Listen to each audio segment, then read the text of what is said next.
CampusWire's post referencing system makes it easy to link to an existing post within a new post, a new answer, or a message. Every post in CampusWire has a post number in the class feed. If I want to reference an existing post, like post number 15, and an answer to post number 16, all I need to do is open up a new answer and type the number sign, followed by the post number that I want, or selecting that post from the drop-down menu that will appear.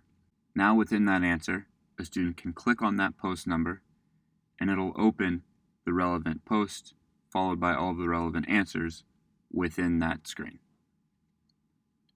Same is true for a message.